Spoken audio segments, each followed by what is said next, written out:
Esse é o Mundo em Revolução e nós vamos falar agora sobre a situação em Israel, hoje, dia 14 de maio de 2024. Até ontem a gente tinha informação que Israel pediu a evacuação, que esse movimento começou agora a disputa aqui com o Hamas em vários pontos aqui na cidade de Gaza, na parte leste da cidade de Gaza, né? Entre os vários lugares aqui no Campo de Refugiados Brasil, existe isso.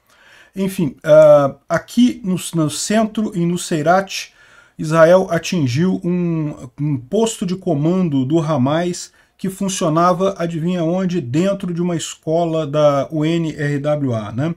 Então, mais um caso desse, haviam vários terroristas que estavam planejando operações terroristas ali. Israel mandou uma bomba lá e destruiu esses terroristas, pelo menos 15 terroristas estão mortos.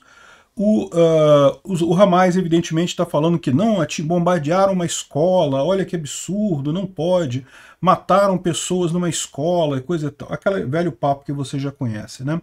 E também teve ações aqui em Zeitung, a continuidade, aqui em Jabalia, há uma expansão da área a ser evacuada aqui. Israel ordenou mais evacuações aqui para expandir a área que eles pretendem atuar aqui nessa região, né? Teve mais algumas informações aqui sobre a Cisjordânia e o Norte, mas nada muito significativo. E a gente tem também o caso dos deputados do PT que se encontraram diretamente com o pessoal, um dos líderes do Hamas na África. É impressionante essa ligação, cara. Realmente é uma coisa chocante como que o nosso governo está do lado errado. O corrupto pinguço do Lula está colocando a gente no lado errado dessa guerra. Vamos falar sobre esses e outros assuntos em detalhes. Essas notícias foram sugeridas por Peter Preso Amanhã, A Vingança Nunca é Plena e várias outras pessoas. Obrigado aí a todo mundo que sugeriu notícias lá no nosso site, no wrevolving.com. E obrigado a você que está assistindo nosso vídeo. Se você gosta do nosso conteúdo, por favor, deixe o seu like e se inscreva aqui no canal, né? Pois bem, em Ashkelon houve foguetes lançados a partir da faixa de Gaza. Olha só, até este momento continuam o Hamas lançando foguetes contra comunidades israelenses ali na região, né? Os foguetes não causaram nenhum dano, a maior parte deles foi derrubada pela defesa antiaérea, mas ainda assim Ashkelon é essa cidade aqui logo ao norte da faixa de Gaza, né?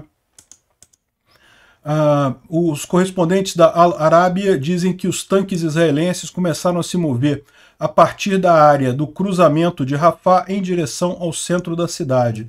Ou seja, o que eles estão falando é que aqui nessa região, Israel já tinha controlado aqui o cruzamento de Rafah, que é essa área aqui, e agora eles estão avançando em direção ao centro da cidade de Rafah, que acontece aqui, no início de uma operação mais abrangente aqui, né? Confrontos continuam nas vizinhanças de Al-Salam, Brasil, Al-Geneira e leste de Rafah, né? Brasil, que ele se refere aqui, é que existe de fato um campo de refugiados chamado Brasil. Eu confesso para vocês que eu não conheço a história desse campo. Vou até procurar saber depois para trazer uma informação maior aqui. Por que ele tem o nome Brasil? Se foi doação do pessoal aqui do Brasil, se foi uma homenagem ao Brasil, enfim, o que tem a ver com o Brasil aqui. Mas existe um campo de refugiados aqui e entrou na batalha neste momento com o avanço das tropas israelenses aqui na cidade de Gaza, né? Bom, a Força Aérea Israelense alvejou uma sala de guerra do Hamas que tinha armas, armazenagem de armas, e olha só onde é que era isso, dentro de uma escola da UNRWA, né? A escola é essa linha branca que está aqui, a casa de guerra, né?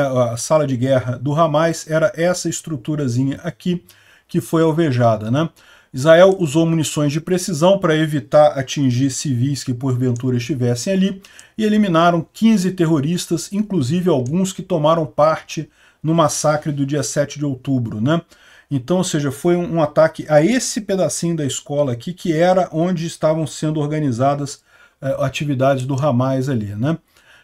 É lógico, as fontes palestinas dizem outra história, dizem que a quantidade de mortos no ataque zionista da escola no campo de Nuseirat aumentou para 40 pessoas os mortos e coisa e tal, mas vocês sabem, não dá para confiar nesses números do pessoal do Hamas. Isso aconteceu aqui, ó, em Nuseirat, nessa região aqui, que foi esse ataque, né, bem no centro da faixa de Gaza. Aqui é uma imagem da sala depois que teria ficado. Dá para ver que explodiu a coisa toda, sinal que tinha munição, que tinha armas ali mesmo, né? Bom, no norte da faixa de Gaza, então a gente já falou sobre o sul da faixa de Gaza, o centro da faixa de Gaza, e aqui no norte continuam as operações aqui em Zeitun e também as operações aqui em Jabalia, além, lógico, de alguns ataques pontuais aqui quando você identifica um alvo que é um grupo de terroristas, que é uma concentração de terroristas ali, né? Só que agora Israel vai ampliar esse ataque aqui em Jabalia, já tinha ordenado a evacuação de boa parte aqui de Jabalia, mas agora vai mais para cá, mais em direção ao mar, então pediu que essas pessoas também dessa área aqui saiam em direção a Gaza, para não ter risco com os civis, né? Bom, um correspondente disse que Israel vai expandir sua operação militar no campo de Jabalia, em Beit Lahia, no norte de Gaza, ou seja, justamente essa parte aqui, Jabalia, campo de Jabalia, é aqui, eles já estão fazendo operações aqui, Beit Lahia, enfim, essa região aqui é que vai ser também tomada por Israel, ocupada para evitar o renascimento do Hamas. O Hamas está tentando se reorganizar aqui na região e ninguém quer isso, nem os palestinos, nem os israelenses, né?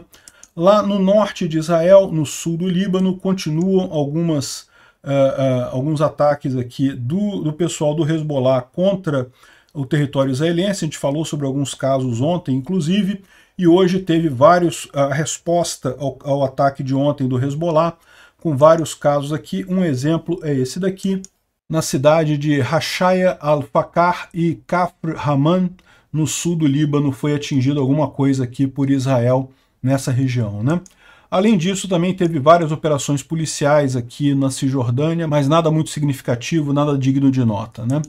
Bom, o Instituto para Estudo da Guerra traz uma informação interessante aqui, que eles estão dizendo que as milícias palestinas, inclusive o Hamas, continuam a fazer um grande número de ataques às forças israelenses dentro da faixa de Gaza, demonstrando que essas milícias ainda estão efetivas para combate, ou seja, o exército israelense, na primeira varrida que deu no norte de Gaza ali, não eliminou toda a infraestrutura do Hamas, não eliminou todas as pessoas. É esperado esse tipo de coisa, né? Porque evidentemente os terroristas do Hamas, covardes como são, fugiram para o sul quando o norte estava ocupado. Voltaram para o norte agora que o norte foi desocupado por Israel, mas isso mostra que eles ainda têm capacidade de luta, ainda se requer mais ocupação ali no norte da faixa de Gaza, talvez por isso Israel esteja ampliando a área a ser ocupada ali, né? Bom, algumas outras informações adicionais. Hoje é o dia da independência de Israel, 76ª dia da independência de Israel. Parabéns a Israel, a formação do Estado. Realmente foi uma conquista de toda a humanidade, a formação do Estado judeu. Um grupo de extrema-direita lá em Israel está fazendo protestos, demandando o reassentamento na faixa de Gaza e a expulsão dos palestinos de lá, né? Eu sou contrário a isso, não acho que deva haver expulsão dos palestinos, acho que isso seria uma medida violenta. O que deve haver é a eliminação do Hamas, custe o que custar. Isso sim é muito importante, né? Com relação a reassentamento lá, se eles comprarem a terra e forem lá voluntariamente, não vejo problema nenhum. Se for voluntário, né, o israelense vai lá e compra a terra do palestino. Como diga-se de passagem, a maior parte da expansão de Israel aconteceu, eu não vejo problema nenhum. Agora, expulsão pura e simples, eu acho errado. O Egito pode desistir de mediar medidas de cessar-fogo em Gaza, né? Eles estão, o Poder 360, como toda a mídia brasileira, totalmente pró-Hamas, né? Está dizendo que a culpa são as tensões crescentes com Israel, que podem incentivar o país africano a desistir de mediar a interlocução com o Hamas, né? Mas a verdade é que o Egito já está tentando fechar esses acordos entre o Hamas e Israel há um tempão. O pessoal precisa chegar uma hora e perceber que não vai ter isso, né? O Hamas não vai aceitar uma coisa intermediária. São terroristas. Terroristas não tem esse negócio de negociar e coisa e tal, né? Um absurdo isso daqui, né? Deputado do PT participa de evento com líder do Hamas, um evento que seria em tese em favor dos palestinos, mas, cara, se você está do lado do líder do Hamas, você não está num evento para os palestinos. Os palestinos sofrem na mão do Hamas, né? O deputado federal João Daniel, do PT do Ceará, se encontrou com Bazen Naim, lá na África do Sul, na sexta-feira, dia 10, né? o deputado é esse cara aqui e o líder do Hamas é esse sujeito aqui, ou é esse outro aqui, eu não sei, é um desses aí. De qualquer forma, isso daqui mostra o erro monumental que acontece com algumas pessoas da esquerda aqui no Brasil. Veja, dizer que você luta pelos palestinos, eu discordo, mas eu acho que é uma luta justa, eu acho que é uma luta razoável. Ninguém quer que os palestinos sejam destruídos completamente, esse tipo de coisa. Agora, apoiar o Hamas, você está prejudicando os palestinos. O Hamas é um órgão repressivo contra os palestinos. Os palestinos estão se dando bem com Israel destruindo o Hamas ali na faixa de Gaza, né? Essa ideia de que o Hamas luta pelos palestinos é falsa. Ele é um grupo terrorista, simplesmente. Esse é o erro de muita gente, né? E bom, uma outra notícia aqui, a família do brasileiro sequestrado pelo Hamas diz que o Lula prometeu ajudar, mas não ajudou na libertação do refém. Você lembra? O Michel Nizenbaum é um brasileiro israelense que foi sequestrado no dia 7 de outubro, é um dos reféns que ainda está com o Hamas, ninguém sabe se ele está vivo ou não, e de forma, eu diria, inocente, né, a família dele aqui no Brasil pediu que o Lula intercedesse. Quem sabe, né, o Lula, com toda a estima que o Hamas tem com o Lula, quem sabe não conseguiria alguma coisa, né? Mas não, o Lula é capacho do Hamas. O Hamas não vai fazer um favor para o Lula, é incapaz disso. O Hamas trata o Lula como o Lula se coloca, como um capacho, agradecendo a qualquer coisa, fazendo qualquer coisa que o Hamas queira, sem esperar nada, né? Ou seja, literalmente é isso que o Lula é. Além de um bêbado pinguço socialista corrupto. Capacho de terrorista. Obrigado por assistir o vídeo até o final. Além de curtir, compartilhar e se inscrever no canal, considere se tornar patrocinador com valores a partir de R$ 1,99. Clique no botão Seja Membro abaixo para saber as condições e vantagens de patrocinar o canal. Mais informações sobre o nosso projeto, visite nossos sites indicados na tela.